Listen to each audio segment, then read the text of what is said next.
let's review those 4 facts that I said are established by the majority of New Testament scholars today. First, Jesus' burial in the tomb by Joseph of Arimathea. Richard has never disputed that tonight, and yet that is extremely important because the belief in Jesus' resurrection could never have arisen in Jerusalem in the face of an occupied tomb. What about the evidence for the empty tomb? First of all, I mentioned the burial account supports it, and Richard doesn't deny it. Secondly, I said that the empty tomb is multiply attested in early independent sources. Richard asserted that the Passion story was constructed out of Old Testament text, but I showed, in fact, from Qumran, apocalypticism, and post-biblical historiography that that doesn't happen, that there are many events in the Passion story for which no parallels exist in the Old Testament, and on the other hand, there are obvious things in the Old Testament that weren't picked up in the Passion story. Now, what Richard says here is, well, in Acts, the author simply makes up these speeches. Well, that doesn't work in the case of Acts because Acts is filled with non-Lucan Semitisms, traces of early Aramaic speech on the part of the disciples. And this has suggested to a good number of scholars that what we have preserved here are independent traditions that Luke had of the early apostolic sermons, and they refer to the empty tomb. So I don't think we've seen any grounds for thinking that the empty tomb is not, in fact, multiply and independently attested, which gives us good grounds for believing in it historically. I suggested, thirdly, that the women witnesses lend credibility to the empty tomb story. And here Richard says, oh, but women did serve as witnesses in Jewish courts of law.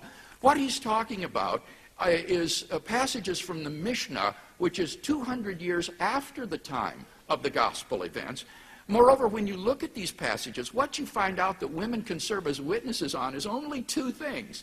They can only serve to witness in court to 2 things. First, they can testify to their virginity when they were married, in case their husband accuses them they weren't a virgin. Secondly, a woman can testify that her husband is dead so that she can prove that she's a widow. That's all they can do. I think that serves to emphasize the point that I'm making, that the testimony of women just wasn't regarded on a par with men's. In any case, what Josephus said probably represented the general prejudice of his time, that women were too lightheaded and brash to serve as credible witnesses. Now, Richard says, but look, Josephus relied on the testimony of women in 2 cases in his work. Yes, precisely because no male witnesses were available. He's talking about the testimony of women who were the only survivors of the slaughters at Gamala and Masada. And this actually goes to prove my point. This is the only place in the corpus of Josephus where he uses women witnesses. And why does he do so here? Because there were no male witnesses. They were the only survivors of the slaughters. The fact that the women are witnesses shows that Josephus isn't making this up, but he is relying on what witnesses he had.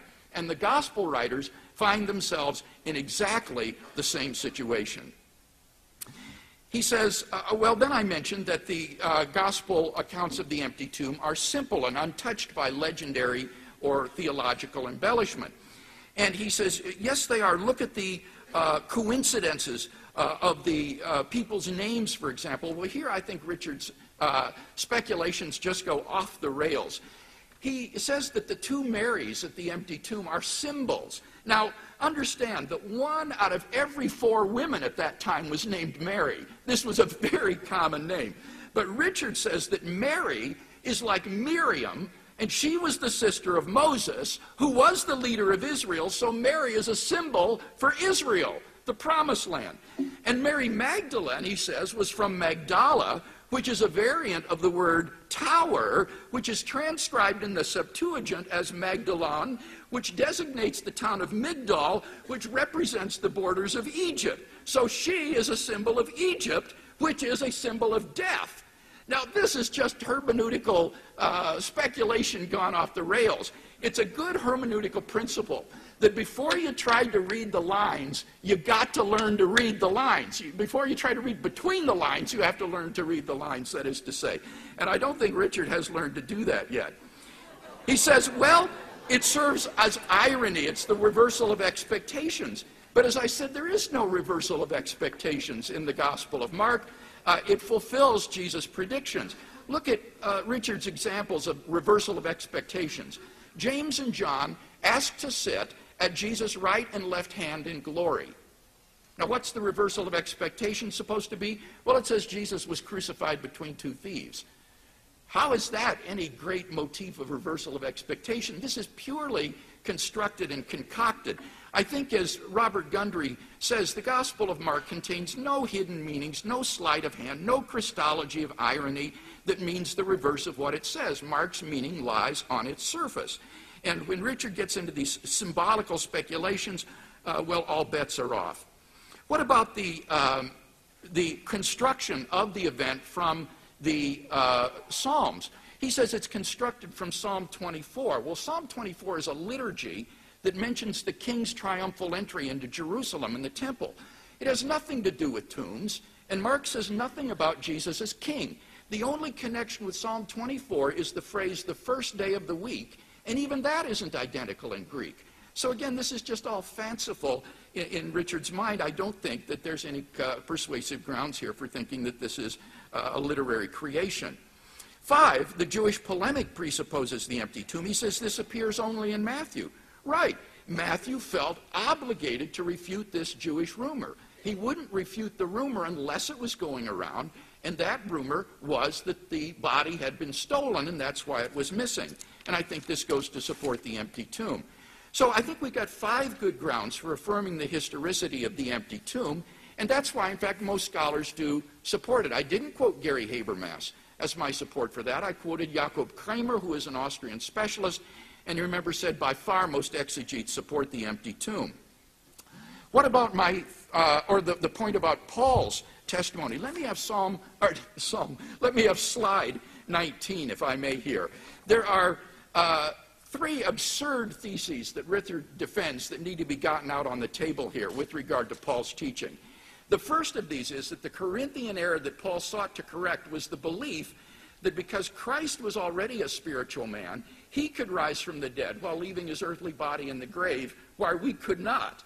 Nobody thinks that this was the Corinthian error.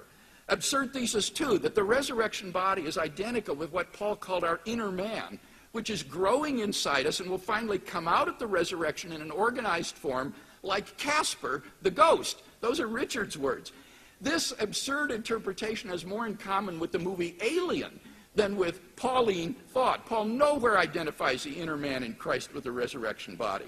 And the third absurd thesis is that the spiritual resurrection body we have is really part of Christ's resurrection body and therefore of God himself. This turns Paul into a Buddhist who thinks that we return like a drop to the ocean and denies personal immortality in contradiction to Paul. So I think that Richard's exegesis is just fanciful here. He's an admirable bibliographer, but honestly, Richard's just hopeless as an exegete.